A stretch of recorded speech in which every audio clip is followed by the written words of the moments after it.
Stéphane Lassague, bonjour. Bonjour. Tu es directeur de Surfrider Europe. Mhm. Est-ce que tu peux justement nous expliquer un petit peu les nuances et l'organigramme de Surfrider? Surfrider est une organisation donc européenne, c'est rare, vocation européenne, donc une structure qui compte 7 ou 8 bureaux en Europe et surtout une quarantaine d'antennes bénévoles avec une vocation assez simple, permettre à chacun de se mobiliser près de chez lui, même loin des océans d'ailleurs, pour protéger l'océan et le littoral par tout un tas d'actions qu'on accompagne et qui peuvent être mises en œuvre localement.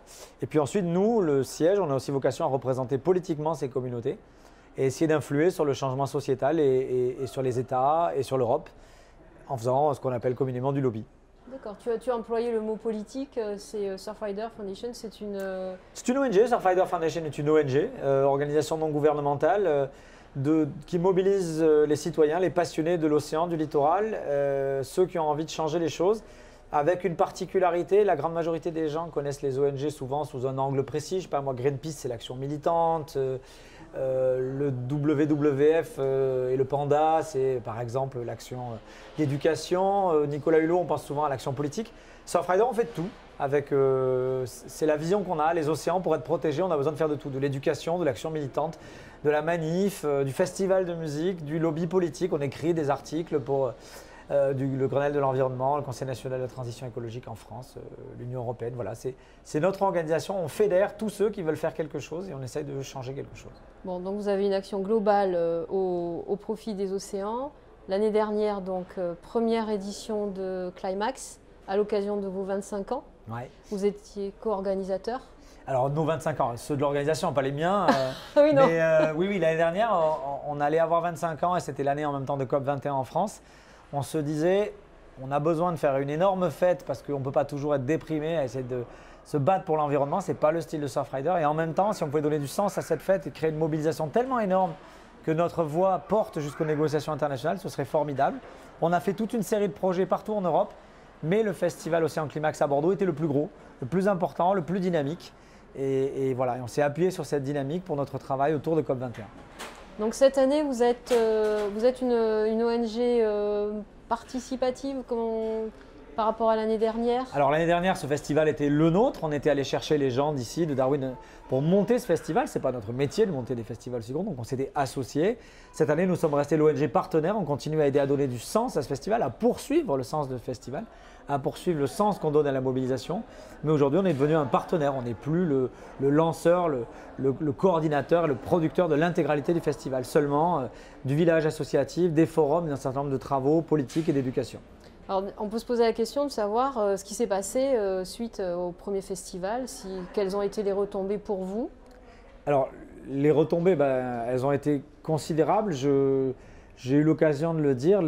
Ça fait longtemps que je suis dans ce métier des professionnels des ONG et grâce à ce festival qui était la partie la plus importante d'une tournée européenne, on a réussi à ce que les négociations internationales menées par les Nations Unies de COP21 intègrent les océans pour la première fois dans les accords de Paris, dans les accords pour le climat. Donc c'est une victoire considérable, c'est une porte ouverte gigantesque pour les 10 années à venir et c'est aussi pour ça qu'il y a une édition 2. Maintenant qu'on a ouvert une brèche, on cherche à s'y engouffrer.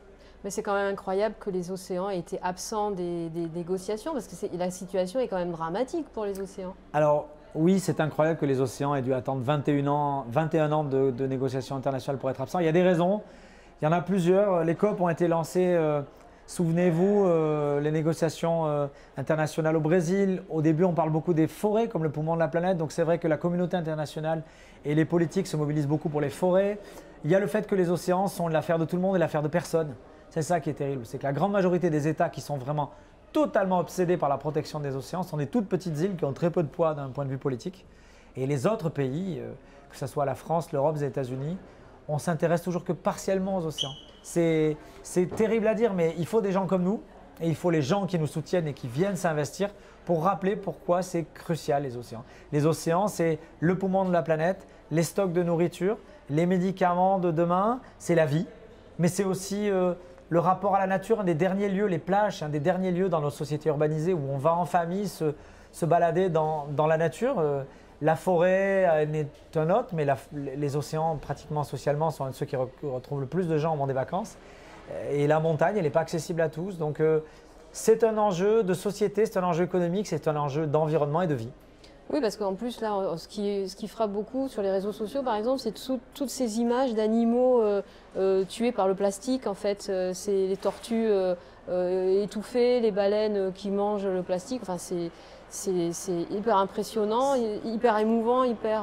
Oui, c'est assez étonnant. L'être humain n'a pas changé. Pour qu'il se mobilise pour une cause, il lui faut des images fortes. Et c'est vrai que ces images de poissons, de tortues, d'animaux qui sont pris dans le plastique frappent énormément de la même manière que les marées noires, quand on voit des oiseaux mazoutés, frappent énormément. Mais ce qui est terrible là-dedans, c'est que pour l'avoir vécu, Surfrider existe depuis 25 ans, on a connu 3 ou 4 marées noires majeures en France et en Europe, c'est qu'on aime tellement les océans, c'est tellement notre bouffée de rêve, d'oxygène, la course au large, le bateau, le surf, la baignade, le soleil, qu'on n'a pas envie de les imaginer polluer. Et quand ces crises passent, je le vois, les gens, devant l'indignation, elle est vite remplacée par l'oubli.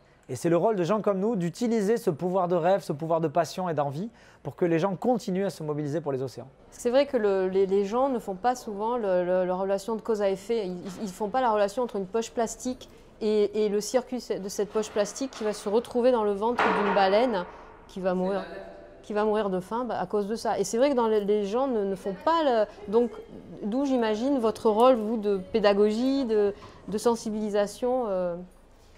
En fait, les gens, vous me parlez des baleines, mais c'est même pire que ça. C'est que si je devais faire une métaphore, aujourd'hui, quelqu'un qui vit à Paris ou à Bordeaux, s'il ne trie pas bien ses déchets, s'il jette quelque chose dans la rue, c'est lui-même qui va le prendre dans la figure. Un mégot jeté dans l'océan, ça pollue des centaines de litres d'eau. Quand cette personne va retourner se baigner dans l'océan, elle ne s'en rend pas compte, mais le geste qu'elle aura fait 2 semaines avant, 1 mois avant, c'est elle qui peut être malade. C'est elle qui peut avoir des maladies légères, des maladies sérieuses, voire des maladies très graves. C'est l'océan qui va l'aider à respirer, c'est l'océan aujourd'hui le premier poumon de la planète, le premier régulateur. La capture de carbone, c'est l'océan. Voilà, on l'oublie, mais l'océan, c'est crucial à la vie et pas que celle des animaux, même si évidemment, c'est des animaux est crucial aussi. Mais on n'a même pas besoin d'aller jusqu'aux animaux. L'homme lui-même est totalement dépendant de l'océan.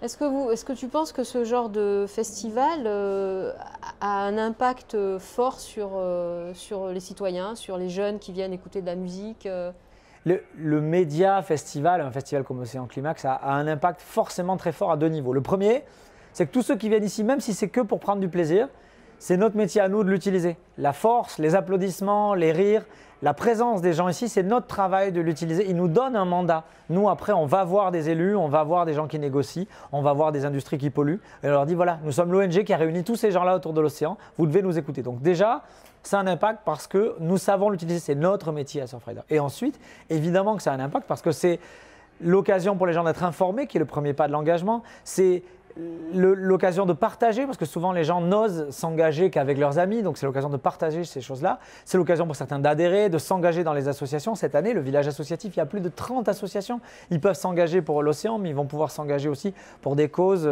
Voilà, on ne peut plus être dans des sociétés, on ne peut pas faire l'économie de l'engagement aujourd'hui, on n'a pas le choix. Et sur une planète où on doit se réengager. Trop de choses vont aller dans le mur si on ne s'engage pas. Et un festival comme ça, qui présente des choses sérieuses mais sous un angle festif, c'est l'un des moyens d'aller chercher des gens qui n'auraient peut-être pas osé sans ça. Alors tu me disais tout à l'heure, il y a beaucoup de femmes, beaucoup de filles Surfrider. Alors, il y a énormément de…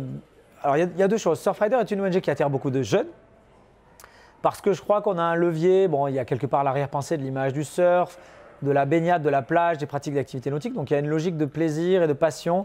On n'est pas que alarmiste, même si on est des experts et qu'on sait qu'il y a de grosses difficultés pour la planète. Donc déjà, c'est un langage qui plaît aux jeunes, mais c'est aussi une ONG qui attire beaucoup de femmes. Je pense que là aussi, cette diversité qu'on offre dans le choix d'action, être capable d'être militant, être capable d'être dans la médiation, dans l'éducation, dans la science, dans la participation au dialogue, mais aussi dans le lobby international, je crois que ça correspond. Je ne veux pas faire des simplismes, je ne sais pas ce qui attire une femme ou un homme, mais au résultat, on attire des gens et ces gens, ils ont envie de changer quelque chose. Est-ce que vous avez une attente particulière cette année dans le cadre de ce Climax Le festival cette année, il poursuit une intention très simple. Nous sommes des gens déterminés et on amène avec nous des gens déterminés. L'année dernière, il y avait une négociation internationale sur le climat qui avait lieu en France et où on a obtenu de belles choses sur les océans. Cette année, il va y avoir des élections présidentielles en France. Et ensuite, il y aura des échéances européennes. La France a accueilli les négociations internationales. Les présidentielles doivent poursuivre et renforcer les engagements que la France a demandé à tous les autres États du monde dans le cadre de COP21.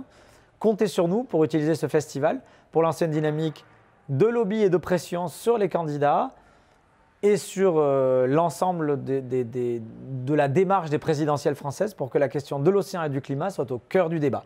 Et on l'apportera de la France aux autres pays de l'Europe et à l'Union européenne, c'est notre méthodologie. Ça va recommencer une nouvelle fois, une nouvelle dynamique ici, une très belle victoire l'année dernière qui doit en amener d'autres. Retrouvez les autres interviews de cet épisode 1 dans leur intégralité sur le site What a Beautiful World ou sur la chaîne partenaire Beautiful TV. Et à très bientôt pour la suite de nos aventures.